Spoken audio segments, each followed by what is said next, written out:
Dr. Anita Manur is an associate professor of English at Miami University, Ohio. She is the author of culinary fictions, Food in South Asian Diasporic Culture, and co-editor of Theorizing Diaspora and Eating Asian America.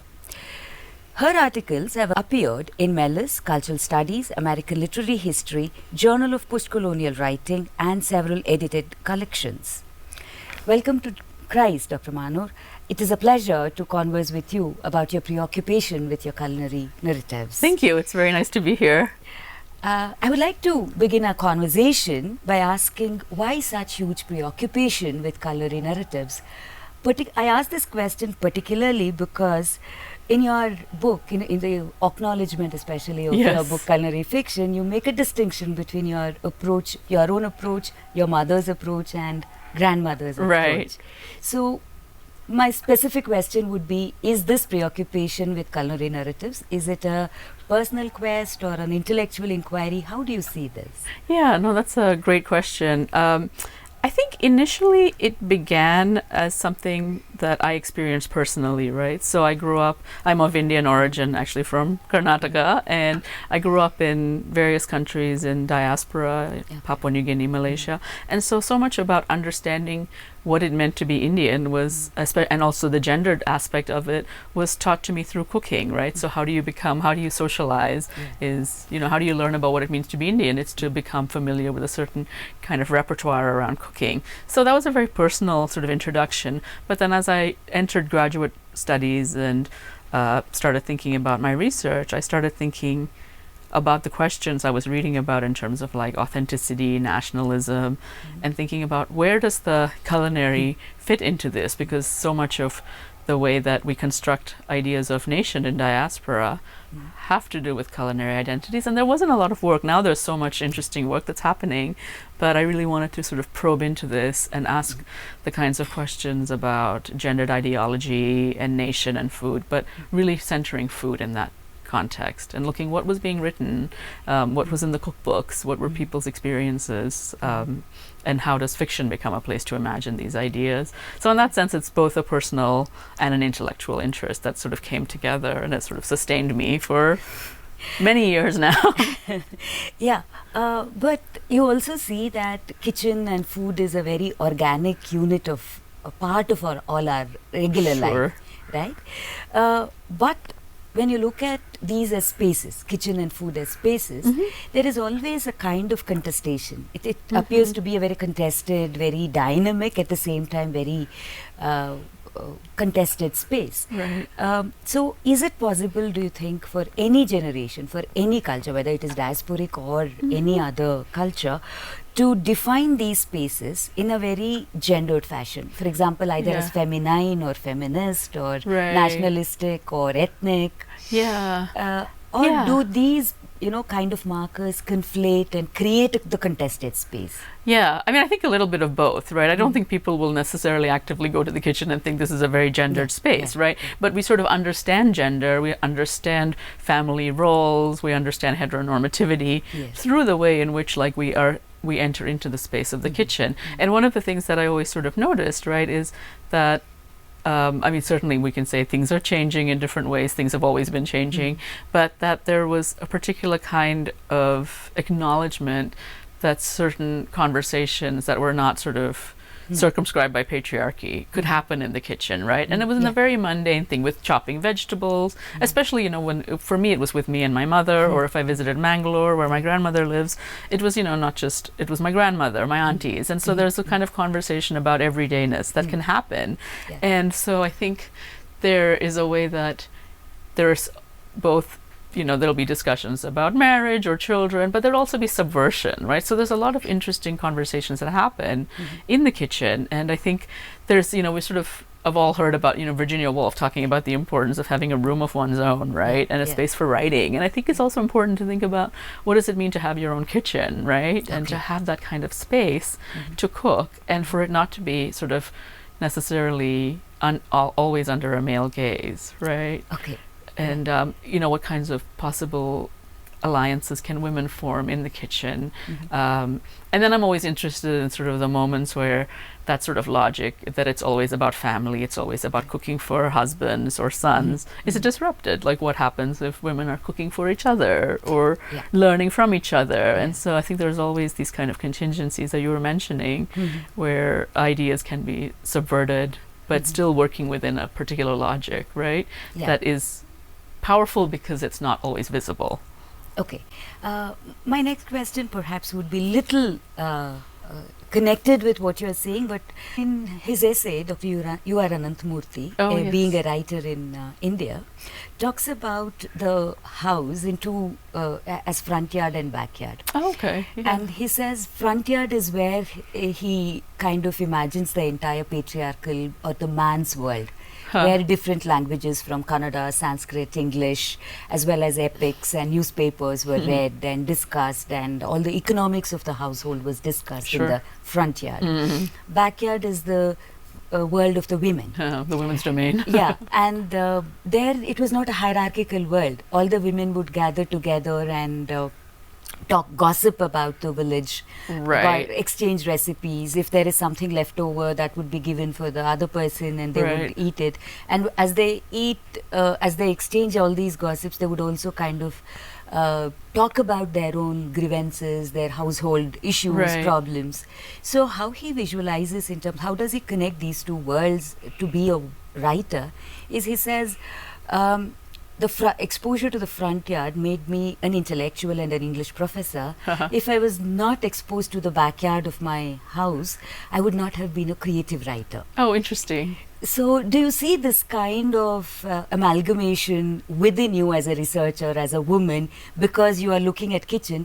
Because very traditionally, kitchen is definitely a feminine space. Right. Most probably, we have very consciously making it to a feminist space to a large extent. So if you take on Ananthamurthy's images and say front yard and backyard, where intellectually when we approach kitchen, create a feminist space, create a woman's world there, do you see a lot of different contexts coming in and creating a discourse? Yeah, I mean, that's interesting that he separates it out into sort of like the public, I mean, it's almost like a public-private split, right? Exactly. And I think in some ways, I think it's a useful distinction to begin with, right, as a starting point. But I think that there's a lot of crossover, right? I mean, I think that women are always aware of what's happening in the front room. Let's use his terms, right? And so there will be, and so informal kinds of forms of communication, like gossip or things that part of the oral tradition, etc., might thrive more. Perhaps we can call it creative, as he's saying. But there is this sort of like going back and forth, right? That would happen. And I wonder to the extent to which it would be different for women, right? So that there isn't necessarily this sort of separating off of this happens here and this happens here, but then the kitchen or the back room becomes the backyard. Is that what he says? Yeah, becomes a much more hybrid space, right? So that you can talk about politics and you can be heard, right? I think that might be the bigger issue, is who's listening, who's in the conversation versus who's being spoken to. And so I would say that, I mean, I've been aware of that kind of distinction definitely in my work. And so for me, it's always been about trying to say that these domains are not entirely separate, right? So that what happens in the world of the sort of the more private sphere is influenced and informed by these other concerns. But they take a different form in how they're narrated and how they're shared. Okay. So let us move from spaces to the forms. Because when we talk about culinary narratives, we do have novels, we do have memoirs, and we do have blogs, which are thriving very much now. Right. So, in your work again in culinary fictions, you have discussed concepts like culinary citizenship and nostalgia, gender, multiculturalism, and so many concepts. Do you think these concepts, because you are creating a discourse, a very critical discourse in that particular text, when you map these thoughts onto, say, culinary memoirs, do these concepts work differently? Do they get represented differently? I think it depends on the work, right? I think that part of my argument with the book was thinking about how do these, for me, it was like looking at the actual texts, right? And the spaces where these kinds of narratives were emerging, whether it was cookbooks. When I was writing, there weren't a lot of blogs, but certainly now part of my next project is looking more at new media and things like that. But that, in fact, I take my cue from the kind of work that women are producing, right? Whether it's in cookbooks or blogs or memoirs, and that these ideas for me come from the work, right? So that it's not that I'm coming up with some idea of culinary citizenship that's not grounded.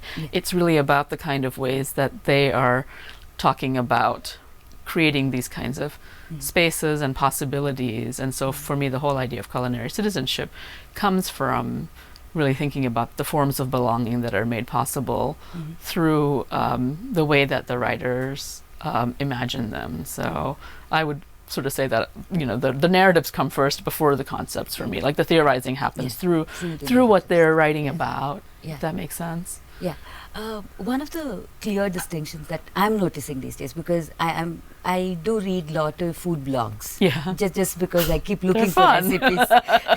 and what makes me, on one hand, we do talk about a very secular world and a global world, and we talk about women not specifically getting contextualized into compartments. Right. But at the same time, you see a lot of blogs coming, say, very caste specific, Oh, okay. region specific. Yeah. And invariably, there is a huge thread of, look, I want to keep the memories alive. Right, right. These are the recipes that I've learned from my grandmother, my Grandmother, mother, my mother-in-law. Clear acknowledgements are, you know, it's almost like I don't want to plagiarize. I want to acknowledge everything. Right, yeah. But how do we understand in the global context, especially because this is in a virtual world where anybody and everybody can access? So how do we understand this affiliation to specific caste, specific region, language and other things? Yeah, I mean, I think a lot of this has to do, I mean, you brought up the issue of like globalization, right, and migration. I mean, and that's the context I'm much more familiar with, is that when one is sort of in that sort of process of having moved or migrated to another space, certain aspects of identity feel much more important, right? So this desire to sort of ossify culture or hold on to particular ideas becomes all that more urgent in the absence of, say, being in a place where one's regional identity or Indian identity, let's say, don't feel like they're constantly under erasure, right? So when, you know, you have, say, immigrants who end up in the US from India, right? So without, so how do you sort of retain that sense of self when that is completely invisible to the rest of the society that you live in? Food is one way to do that, right? And I think it's one of the most salient ways to do that.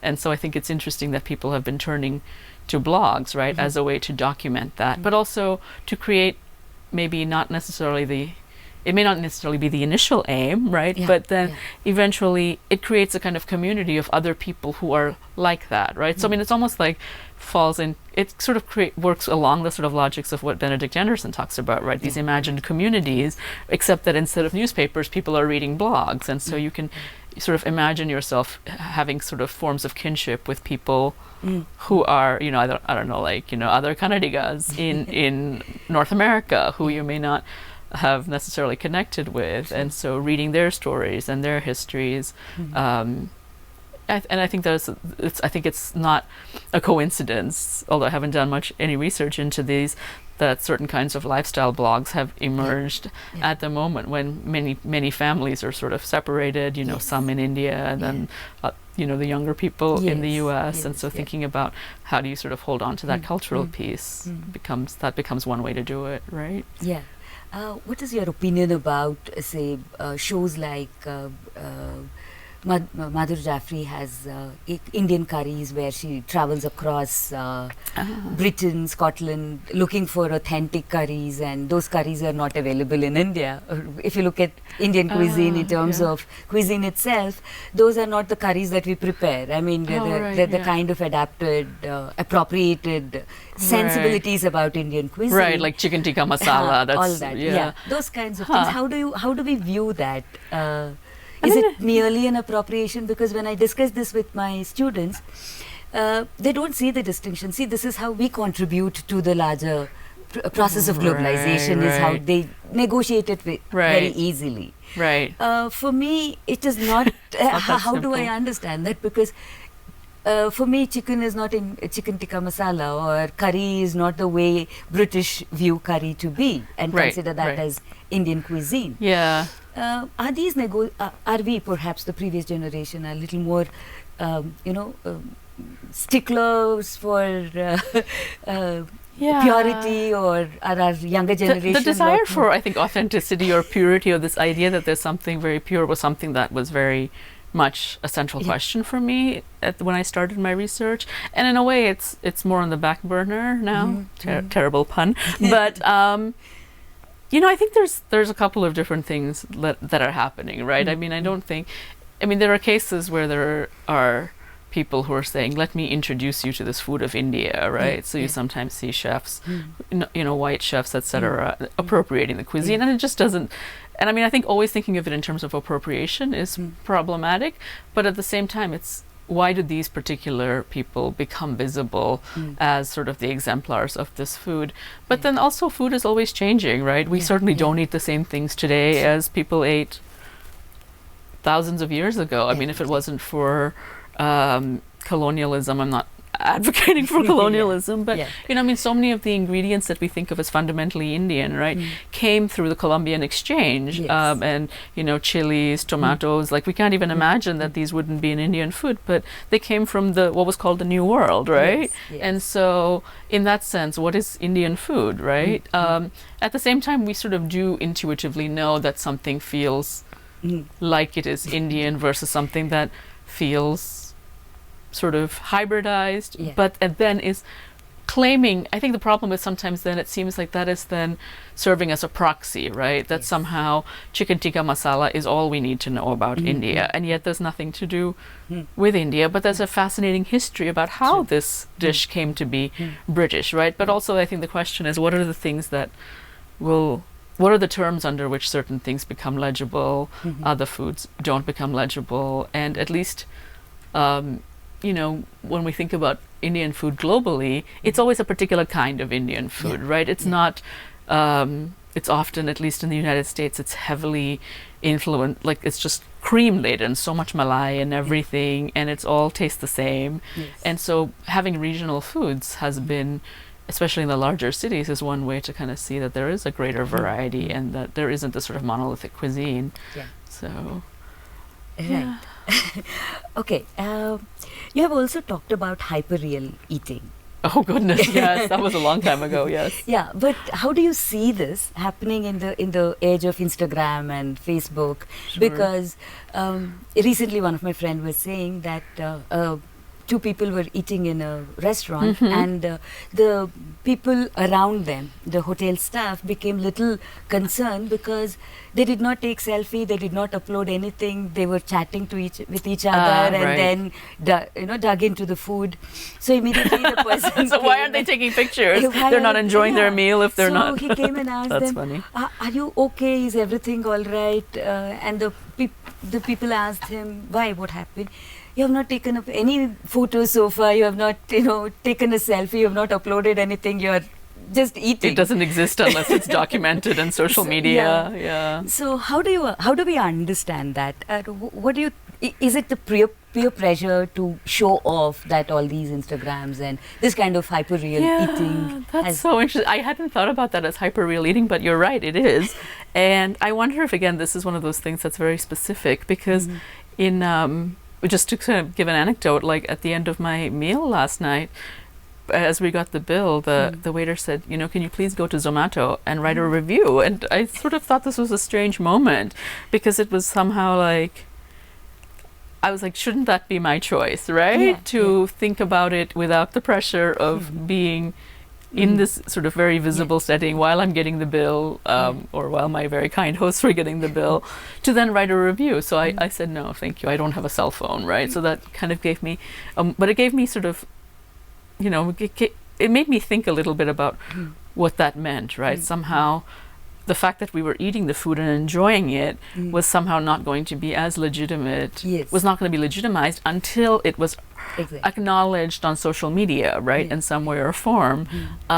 But for him, obviously, that's about monetizing it, Yes. right? Because like Yeah. the more reviews, the more traffic into the restaurant. So I wonder if that's part of the way that that was framed, the moment that you mentioned, that there's a fear that if someone is not taking pictures, they're going to go home and write a negative review. That somehow, because I mean, and I think there are ways that, I mean, I also take a lot of food pictures. I use Instagram, and it's for, and I don't, and my account is private though, right? Yeah. I don't share it with, it's for my friends, Yeah. and I'm not looking to become an influencer or anything like that. True. But it is something that I'm sort of aware that is more acceptable in certain places than others, right? In very high-end restaurants, they don't necessarily like you to take pictures. Yeah. And I've yeah. noticed the sort of subtle ways that they will Yes. do this, right?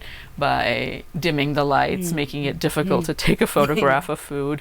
And yet, because there's a sort of idea of like, if we keep it hidden from view, it becomes more, the cultural capital Yeah. is more accessible. Yeah. But this phenomenon of it doesn't happen unless it's on Instagram or it's on Twitter is certainly, I think, something that restaurateurs probably have to navigate. But I think there's also ways that, I have lots of thoughts on this clearly, but that I think this is, it's also a way for people to build community with their friends and people who are like-minded, right? For me, like, I love looking at other people's pictures of food, sort of vicariously, you know, that kind of hyper-real moment, but to sort of see, like, what are the, I mean, one, it could be ideas of where to go eat Yeah, for yeah, myself, so about yeah. translating into a real-life experience, but then also kind of just taking pleasure in the sort of small moments, right? The everydayness of people's lives, right? And for me, I've started eating on my own a lot more for various reasons, changes in my life, and so partly a way of expanding my sort of the social context of Yeah, my meal is to share it with my friends. Yes. So so for me, Instagram can, or some of these social media can be used in very different ways. And I'm also fascinated by, there's a whole project that I'm working on about how people photograph meals and especially solo diners, but that's a slightly different tangent for the moment. Yeah. In all these preoccupations, are these preoccupations about, you know, race, ethnicity, become very pronounced in a diasporic context, or is it really true of every community all over the world now? Because cooking essentially is a very, very traditional, very, very contextual, Sure. personal as well as a private kind of enterprise. Right. Because when I make a choice of saying this is what I'm going to eat, this is how my family is going to eat, this is how we are going to eat, Right. this is what we are going to eat, I'm not just putting a plate of food on Right, table. right. I'm trying to perhaps build a tradition. Sure. I'm trying to build a sense of health. I'm Yeah. trying to build a sense of family. Right. At the same time, I'm also trying to say that, look, this is something that we need to cherish because we Yeah. need to eat together. Right. So when we kind of make it little intellectual, or when we narrativize it, not Yeah. among our smaller circles, but Right. narrativize it in public through Yeah. memoirs, through cookbooks, through TV shows, Instagram, Facebook posts, blogs. Yeah. What happens to food? Does it remain as private as it used to be, or as traditional as it, you know, those kinds of nostalgic kind of I think associations, I think emotional there's associations? a way that food has always been private and always been public, right? But we just have different forms now through which Yeah. we share things, right? Now it just seems like they're more public because there's a record of them in the Yeah. internet or in books and things like that. But you know, I think that for years people would share things via oral traditions and Yeah. stories, and so you know, a meal was never just confined to the people eating the food, right? There, I mean, and that's where there is a sort of dynamic interaction between Yeah. the meal that's happening and where the food is being produced and who's making the food, because there are always people who are passing down Yeah. the cultural ideas and being the transmitters of knowledge, right? Yeah. It's just that we've got different kinds of narratives or or texts, right, for lack of a better term, that we can access to think of those things. So I don't know that I would say things have changed. It's just that we have maybe we can sort of, I think we have to think about what the archive looks a little different. Okay, in a so you're sense. saying that the same emotional connect has been reconfigured in different ways? I think Is that- so. I think that there has always been kind of an emotional connection to food. I mean, these are things that go back not even centuries, right? Okay. And they've evolved, and there have been some ways that these traditions have been carried on, and it's not something new because of modernity, right? Right. Where do you see all these food narratives in the context of, say, some movements like ecofeminism or Right. environmental concerns? How do you see that specifically from a gendered point of view? Right.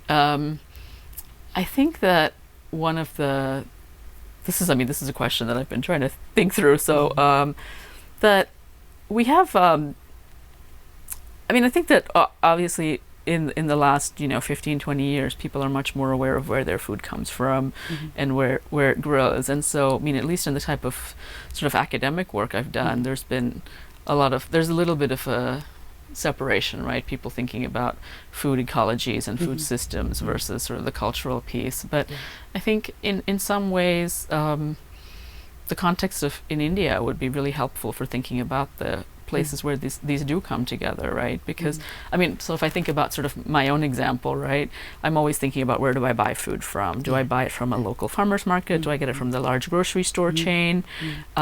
Where's my food grown? If I want better quality food, am I willing to pay more for it? And so I'm starting to see sort of movement back and forth with that. And I think in some ways maybe I'm romanticizing, I don't know, but there at least is there are options, right, for where to buy food, whether it's from farmers or roadside sellers versus like sort of the larger GMO produced foods. So I think that piece needs to be much more integrated in terms of how we think about it. But I feel like people this is kind of knowledge that people already have, right? When they're cooking or buying vegetables, they know what's going to keep, what's going to last, what has better flavor. We just use different terms to think about it, right? We may not be like, oh, was this produced by Monsanto using like